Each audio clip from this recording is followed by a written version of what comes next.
白敬亭一眼望向宋轶，全场沸腾。没官宣却比官宣还甜。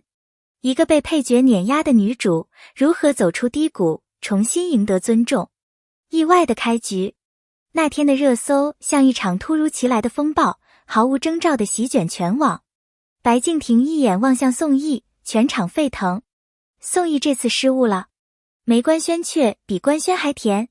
那些标题像一颗颗炸弹，让人无法忽视。镜头里，他低头笑的一瞬间，被无数人截取成动图，循环播放。评论区全是心动、惊叹、调侃。可宋轶知道，热度的背后并不全是祝福。娱乐圈的热度如潮，来得快也退得快。他轻轻叹气，对镜子里自己说，甜也好，误会也罢，我得走下去。甜蜜背后的失衡。宣传期，他和白敬亭同框的画面几乎霸占首页。红毯上，他回头看他的那一眼被网友称为眼神杀。采访里，两人配合默契，笑声自然。没官宣，却比官宣还甜。这是网友们的评价。但他心底清楚，这份甜对他而言更像一把双刃剑。剧集播出后，质疑迅速爬上热搜榜。宋轶太理性，演不出冲动，气质太稳重，不像少女。他看到那些话时没有愤怒，只有冷静的分析。他知道这次的光环被分散得太快，风光的外壳下是他必须面对的失衡。质疑的风暴。互联网的残酷在于它从不给人喘息的机会。一条负评会被成千上万地复制、放大。他太老气，没有灵气，演技一成不变。那些评论从凌晨刷到天亮，仿佛在宣判一个人的失败。宋轶卸妆后坐在化妆镜前，看着那张有些疲惫的脸。他突然想起多年前那个刚出道的自己，也是在无数次拒绝和质疑中一步步熬过来的。这次他依然要挺住。他对自己说，演不好可以重来，但不能被打倒。于是他把手机放下，开始重新思考，自己到底想成为什么样的演员。深夜的反思。那晚的雨下得很细，像城市在轻声叹息。拍完夜戏，他回到酒店，没开灯，只靠手机微弱的光。热搜标题一个接一个闪烁，宋轶不行了，被配角碾压。他盯着屏幕，眼神平静，却带着某种倔强。原来大家只看到了失误，却看不到努力。他心想，他没有删评论，也没关热搜提醒。他要让自己记住这一刻被推到风口浪尖的痛。如果我连这个都怕，那我这些年的努力算什么？他在笔记本上写下这句话，字迹坚定。那一夜，他彻底清醒。他的觉醒。第二天清晨，天还没亮，他已经起床。片场里，他的神情比往日更专注。助理递来早餐，小声劝，姐，别看评论了。他摇摇头，要看，不然我怎么知道自己哪里做得不好？他复盘每一场戏，仔细分析每一个眼神，每一个呼吸。哪里太克制，哪里太对反而不真。他认真写在本子上。那本笔继承了他的自省录。他不再追求完美的技巧，而是去寻找情绪最真实的瞬间。他知道，演戏不只是表演，而是一种生活方式。同行的冷暖。圈内的风向永远现实。有人真心劝慰他，别往心里去，你演得很好。也有人暗暗叹息，他的时代过去了。宋轶没反驳。他知道，解释永远不如行动有力。一次直播采访中，记者问，怎么看待被配角抢风头？他平静回答，说明大家都演得好，观众喜欢，那是全剧的幸运。这句话传遍全网。评论区有人写，他不躲不怨，真大气。那一刻，他开始被重新理解。有时候，沉稳本身就是一种反击。回望初心。那年春天，他回母校演讲。走进熟悉的剧场，木地板吱呀作响。他轻轻抚摸那张旧椅子，眼神温柔。我最怀念的是那个舞台。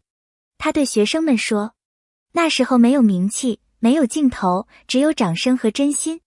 他记得当年那个紧张到手心冒汗的自己，在灯光下第一次感受到活在角色里的喜悦。如今名利太多，噪音太杂，他差点忘了那份纯粹。这场争议反而让他重新拾回了初心。他终于明白，被质疑不是失败，而是一种提醒。重生的过程，他决定消失一段时间，不参加综艺，不拍代言，拒绝浮华。他回到训练厅，从最基础的台词练起。再来一遍，他对镜子说，一遍又一遍地调整情绪。他重新学习身体控制，重新找回少年感的表演方式。有人笑他太较真，他淡淡回应，演员的功课永远没完。半年后，新戏杀青，导演看完样片，沉默几秒，然后说，这次你是真的活在角色里了。宋轶笑了，那笑里有疲惫，也有解脱。他终于从失败里生出了新的力量。网友的转变，时间总会证明真心。当他不再回应，不再解释时，观众开始冷静。他其实挺敬业的。那场哭戏很打动人，网友们自发地去重看他的旧作。有人留言，那时他的眼神干净得像星光。舆论开始逆转，人们发现他不是被淘汰的演员，而是正在成长、不断突破的自己。他不再是话题的中心，而是逐渐成为实力的代名词。逆风而行，宋轶的改变让人惊讶。主持人问，如果再拍那部剧，你会怎么演？他微笑着回答，我会少一点优雅，多一点真。那句话像一针强心剂，打在所有沉默的努力者心上。观众掌声雷动，不是为他的成功，而是为他的坦率。他懂了，演员的意义不是被喜欢，而是被理解。他开始享受拍戏的过程，而不是结果。每一场戏，他都全情投入。每一次落泪，都有自己的一部分。成长的代价，这一路，他失去过，也得到过。名利场的残酷是永远的课题，可他学会了，不完美也没关系。有一场戏，他素颜上阵，哭得眼红鼻酸，镜头拉近时，所有人屏息。导演喊卡的那一刻，全场静默。那不是演技，是灵魂的释放。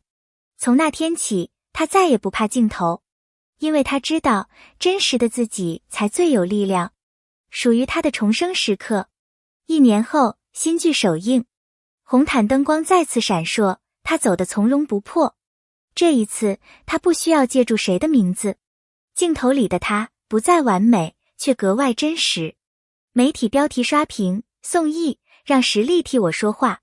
评论区留言，他真的回来了。从那一刻起，她不再是被配角掩盖的女主，而是那个从低谷里重新站起来的宋轶。献给每一个被质疑的人。宋轶的故事其实是每一个努力者的缩影。谁没被误解过？谁没被否定过？但那些让人难堪的时刻，正是成长的起点。他说，我不怕摔倒，只怕不敢再站起来。这句话也属于每一个曾被质疑的人。失败不可怕，放弃才可怕。真正的力量从来不是赢，而是不屈。他用经历告诉所有人，每一次崩塌都是下一次重生的开始。感谢你看到这里。如果这个故事让你有一点点触动，请在评论区留下你的想法。也许你的一句话会点亮另一个人的夜。别忘了点个关注。